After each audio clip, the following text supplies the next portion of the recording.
주님께서 허락해 주신 귀한 하루의 첫 시간입니다. 이 시간 함께 주님의 말씀 앞으로 나아가시겠습니다. 오늘 아침에 묵상할 말씀 제가 봉독하겠습니다. 느헤미야서 7장 1절에서 4절까지입니다. 거룩하신 하나님의 말씀입니다.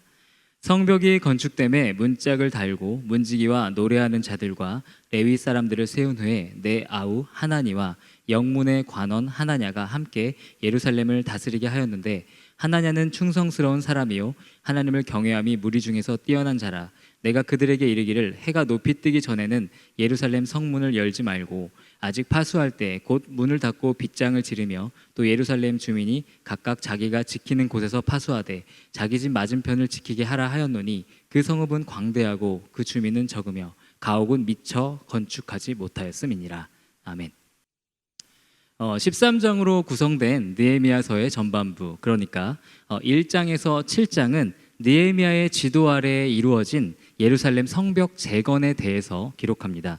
오늘 본문은 전반부의 마지막 부분입니다. 느헤미야와 그를 따르는 유대인들은 대적들의 방해에도 불구하고 철저한 준비와 간절한 기도로 52일 만에 성벽 재건을 완성합니다. 우리가 함께 읽은 7장 1절에서 4절은 성벽 재건이 완수된 후에 일어난 일들을 기록하고 있습니다. 예루살렘 성벽이 필요했던 이유는 두 가지였습니다. 첫 번째, 성벽은 주변의 적들로부터 거주민들을 지켜줄 수 있었습니다. 오늘 본문 4절 말씀을 보면 예루살렘에 사는 사람들이 적었다고 기록되어 있습니다. 당시에 거주민이 적은 도시들은 쉽게 침략을 받을 수 있었습니다.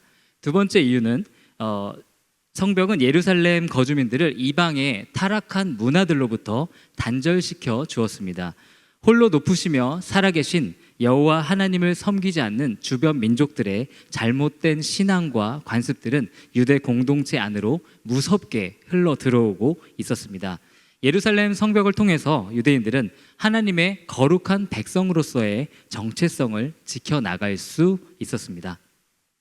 느헤미야의 성벽 재건에 대한 이야기는 오늘날의 우리에게 영적 생활에 관한 중요한 영적인 진리를 가르쳐주고 있습니다. 우리의 영적인 삶에도 성벽이 필요합니다. 우리는 주님께 은혜로 받은 것들을 지키기 위해 애써야 합니다. 그렇지 않으면 우리의 대적이 기회를 놓치지 않고 우리에게 찾아와 그것들을 빼앗아 갑니다. 하나님께서 그의 아들 내어 주시면서까지 우리에게 허락해 주신 하나님과의 화목한 관계, 주님께서 선물로 주신 사랑하는 가족들과의 관계, 우리에게 맡겨주신 귀한 사역들, 은혜로 허락된 건강, 진심으로 우리를 아껴주고 응원해주는 교우들과의 관계, 이러한 모든 것들은 우리가 계속해서 지켜나가야 하는 것들입니다. 우리가 깨어있지 않으면 그 모든 것들은 순식간에 망가져 버립니다. 사도 베드로는 베드로전서 5장 8절과 9절에서 말합니다. 근신하라 깨어라, 너희 대적 마귀가 우는 사자같이 두루 다니며 삼킬 자를 찾나니 너희는 믿음을 굳건하게 하여 그를 대적하라. 우리의 대적 마귀가 우리의 삶 속에 침투해 오지 않도록 우리는 항상 주님의 임재 안에 거해야 합니다. 쉬지 않고 기도하며 분별력을 가지고 살아가야 합니다. 또한 우리는 하나님의 뜻에 어긋나는 문화들에 대해서 우리 자신을 분리해야 합니다. 성경에서 이야기하는 거룩함은 항상 구별의 개념을 기초로 하고 있습니다.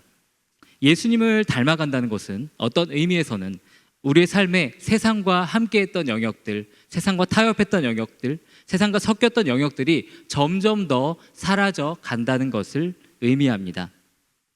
오늘 우리가 이 말씀을 묵상하면서 우리의 마음과 삶을 성찰해 보았으면 좋겠습니다. 세상과 타협한 부분은 없는지, 노라고 말해야 하는 일들에 대해서 예스라고 말하며 살아가고 있지는 않은지, 절대로 함께 해서는 안 되는 사람들과 지금 함께하며 살아가고 있지는 않은지 질문해야 할 필요가 있습니다. 우리의 영적인 삶에도 우리를 거룩하게 지켜주는 성벽이 필요합니다. 그러나 동시에 우리가 반드시 기억해야 하는 사실은 우리는 절대로 세상과 완전히 동떨어져서 살아가는 사람들이 아닙니다. 오늘 본문을 보면 성벽이 건축된 후에 성문을 달았음을 기록하고 있습니다. 성문이 만들어진 후 느헤미야는 성문이 열리고 닫혀야 하는 적절한 시간을 정합니다. 예루살렘의 거주민들은 성벽을 통해 그들을 세상으로부터 지키고 분리시켜야 했지만 동시에 세상과의 교류를 성문을 통해 계속해서 이어나가야 하기도 했습니다. 우리 그리스도인들의 삶도 그렇습니다. 우리는 하나님의 뜻과 반대되는 일들에 대해서 철저하게 우리 자신을 분리시키고 거룩하게 살아가야 합니다. 그러나 동시에 끊임없이 세상과 소통하며 사람들을 섬겨야 합니다. 그들과 함께하며 사랑해야 합니다. 빛과 소금으로서 그들을 진리의 하나님께로 이끌어야 합니다. 느헤미야의 때에 적절한 시기에 예루살렘 성벽의 성문이 열리고 닫혀야 했던 것처럼 우리는 주님의 인도하심을 받으며 주님의 지혜를 가지고 세상과의 관계를 이어나가야 합니다. 세상으로부터 완전히 고립되거나 적대적이 되는 것이 아니라 계속적으로 주님의 뜻을 구하며 그들의 삶 안으로 들어가 그들을 치유해야 합니다. 생명의 복음을 들고 그들에게 나아가 어두운 그들의 삶에 주님의 빛을 비추는 사명을 감당해야 합니다. 말씀 삶 공동체 성낙 성결교회 성도님들의 인격과 일상에 거룩의 열매가 풍성하게 맺혀지기를 주님의 이름으로 축복합니다. 항상 깨어 있어서 주님께서 우리에게 은혜로 허락해 주신 것들을 지켜 나가시기를 바랍니다. 또한 진리와 함께 기뻐하며 오직 진리를 사랑하며 하나님의 뜻에 반하는 일들과는 철저하게 분리된 주님만을 따르는 참 하나님의 백성들이 되시기를 바랍니다. 그러나 동시에 주님의 지혜를 가지고 선하신 주님의 인도하심을 받으며 세상에 나아가 진리의 말씀으로 사람들을 치유하는, 사람들을 변화시키는 복된 삶이 되시기를 주님의 이름으로 축복합니다. 다 같이 기도하시겠습니다. 주님, 우리가 오늘 본문을 통해서 주님께서 주시는 주님의 메시지를 듣기 원합니다. 하나님의 거룩한 사람이 되게 하옵소서. 또한 우리를 새롭게 하신 주님의 복음을 온 세상에 전하는 사명을 온전히 감당하게 하옵소서. 예수님의 이름으로 기도드립니다. 아멘.